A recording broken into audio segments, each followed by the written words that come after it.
Hi, my name's Chineye.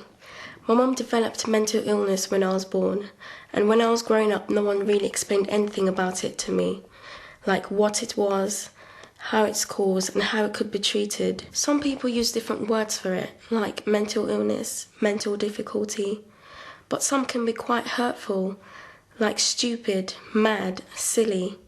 So I thought, if you have parents with that sort of illness, maybe I could get some explanation for you. So I asked Alan. He's a doctor who runs workshops for children whose parents have mental illness. This is so that the children can have a better understanding about it and perhaps talk to their parents about it. We got together a group of children to have a sort of class. And it's not just a school class, because if your mum or dad does have something as upsetting as mental illness, it's really important to have some fun, because we're still kids after all. Swap seats, everybody who brushed their teeth this morning.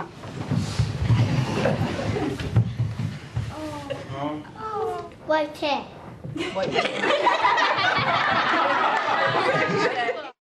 What kind of rude things might they say? Crazy. Right. Cuckoo. Cuckoo? It's a bit, we might say psycho. Psycho. Right. We often do dramas to help us think together about things that can be upsetting in a more light-hearted way. Bit depressed. Be quiet! Why wasn't you at school yesterday, Lewis? I had to look after my mum. What was wrong with her? She was ill. Crazy. What? Suffocating.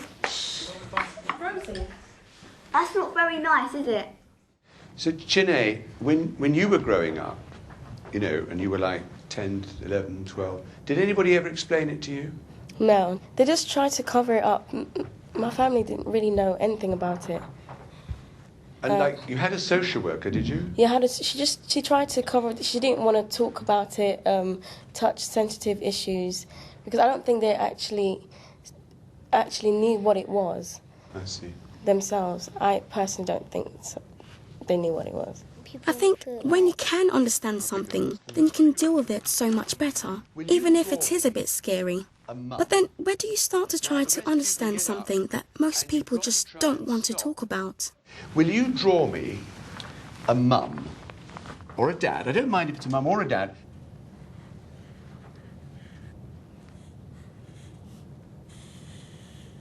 Now, let me ask you a really rude question. Have you got a brain? Yeah. Where do you keep it? In my head. Okay, can you give her a brain? A nice red brain. That's lovely, thank you very much. Okay, let's have another one. So, is that right? You think yes, that's right, except it's bigger, always bigger. Is it always bigger? Goes down to about there. Really? Should I do it? Yeah, go on, put it in. So where'd you go? Down to there, did you say? Even further, right down there. Okay. Remember, as I said, it has this other funny bit. Goes down inside your back. Spinal cord. Spinal cord, that's right. Now, can anybody tell me what the brain's for? What does it do? When you want to move your hand, it tells your hand that you want to move it. It just moves your hands. It moves your body and your Moves your body. actions. Very good. Does it do anything else? It's like, it has, like, so you can remember stuff. Makes decisions for you. Brain controls everything for speech, Yes. emotions. Ah, now wait a minute. What's that word? Anybody know what that word is she used there? Emotions? So like your feelings. So the brain controls everything. But how? The brain, like, tells your hand what to do. So there's a nerve telling it what to do. Gabby, come up here a minute. Now, Gabby, look at this group a minute. Okay. Now, can you put your arm right up in the air? Right. Now put your arm down again. Now, why did you do that? Your brain sent a message down which told your arm to go up, made your muscles work, right? If you turn round a minute, and you close your eyes a minute, where is it now? Back of my head. Right, now how do you know that? Because I can feel it in my hand. Yes, okay, that's very good. You see, here's a funny thing. When you have your hand in that, like Gabby had it, your hand sends messages down which tells your brain where it is. So when you're trying to do things, your brain and your body are like talking to each other the whole time. Now, has anybody ever been in school where the teacher says, stop talking and pay attention? None of you? Yeah. Oh, Yeah. Only the girls? Oh.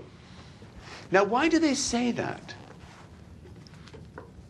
Yeah? Why? Because you're not concentrating on your work. Yes, but why aren't you concentrating? Because you're thinking about something else rather than your work. But can't you think about more than one thing at a time? But they don't want you to, because they want you to like concentrate and get things right. Now, that's because all of our brains, they can only manage just enough stuff, just enough ideas, just enough things that we think about. If we get too many things in our brains, we can't manage. So let me think about this. Our brain controls everything in our body, but also what we think about.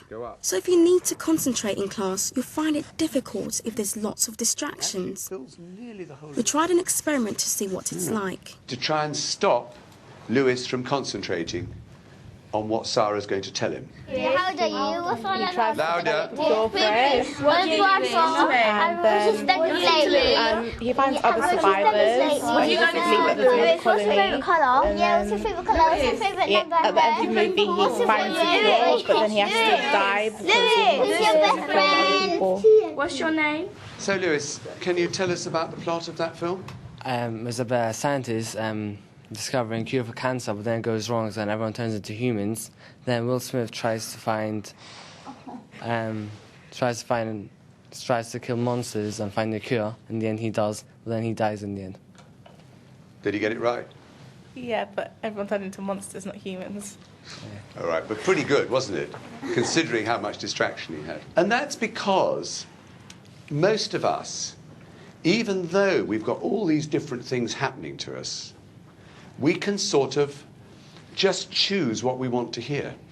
Lewis didn't do too bad, but it shows that you don't get it quite right if there's too much going on. I think what Alan's getting at is that just like the brain talks to your body, so it can also choose what it listens to. So what else can it do? 19 and 13. 19 and 13. 32, I think. Right, I think that's right, yes. But you see, you had to do that, didn't you? You had to make an effort. You had to sort of think, didn't you? So your brain had to tell you to do that thinking, right? Now, do you know if you were right or not? Yeah. So you were able to check, weren't you? Yeah. Okay. So you can choose to think about a problem, and you can even ask your brain if you've done it right. But to do that, Sarah had to concentrate on the sums and cut out all her other thoughts. I know when I'm trying to do homework, I often find it hard if I'm also worrying about my mum or if I've had a fight with my friend.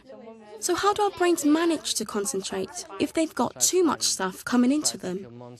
It's like the bottom of the brain here has, and I was trying to think of a proper word for this, it has like, you could call it a net. Or, do you know the thing that they have in a kitchen called a sieve, you know, if you want to wash vegetables? So it could be like a net or a sieve or a filter. And it just lets through as much thoughts or as much ideas as you can manage, you see. You can, with your brain, you can stop thoughts and ideas coming in if you can't manage them. Now, the problem is, for some people, this stops working terribly well. They can't control how much ideas and feelings and thoughts come into their brain. And when somebody has a mental illness, that's one of the things that happens to them. That too many thoughts come in and they can't shut them out. Too many feelings, too many ideas. Anybody know why that would happen? Yeah. If they're worried? Yes, it's right. If they're very, very, very, very worried, and they've got so many worries that they can't shut the worries out, sometimes that's a reason why they wouldn't be able to shut thoughts out. Yeah?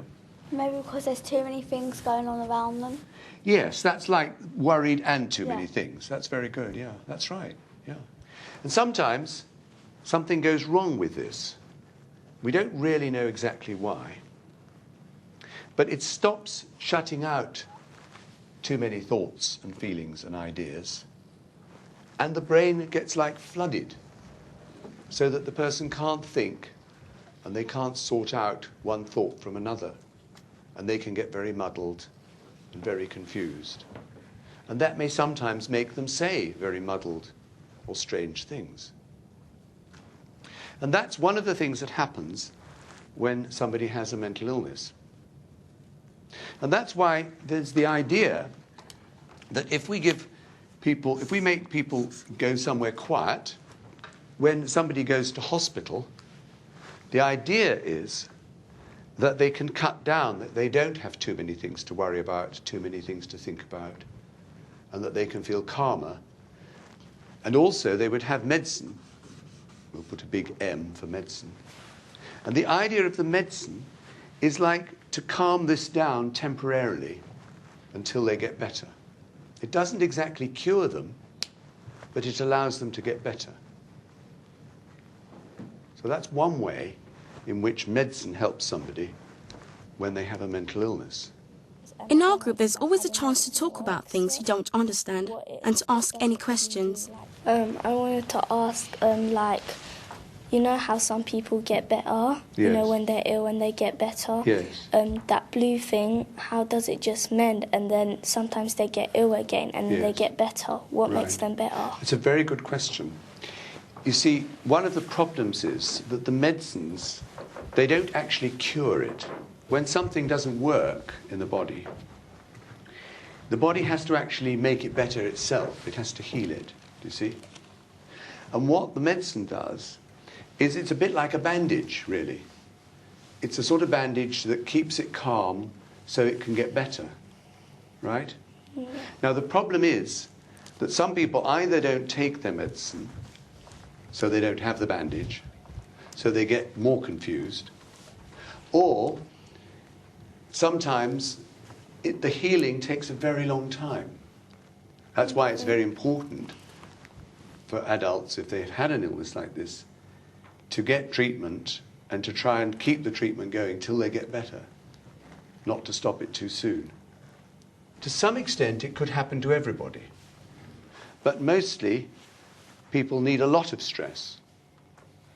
But if this part of the brain has become very weak, then a relatively small amount of stress could have that effect.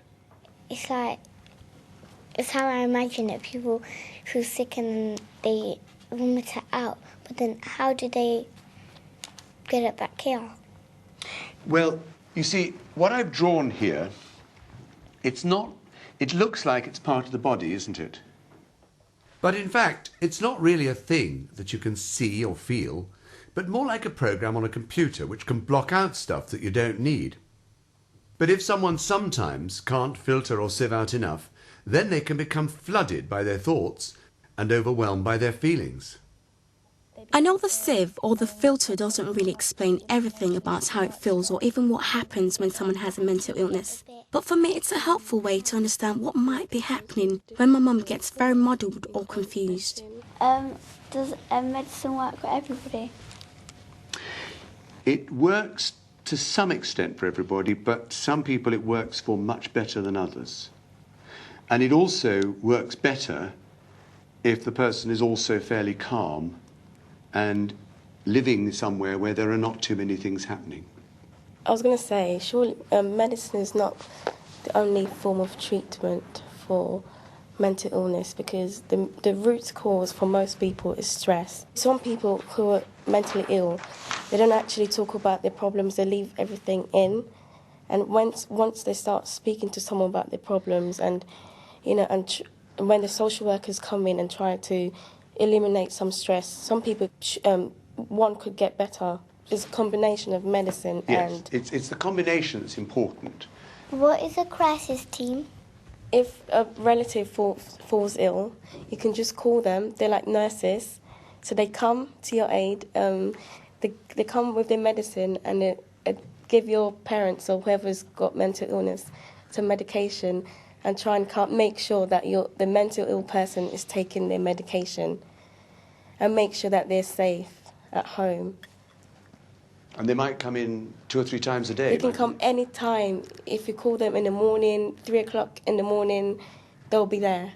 They're always on the phone, so you call up first, and then you explain what's happened, and then they come to your house. Was that complicated? Well, it sort of made sense to me, and I hope it did for you too.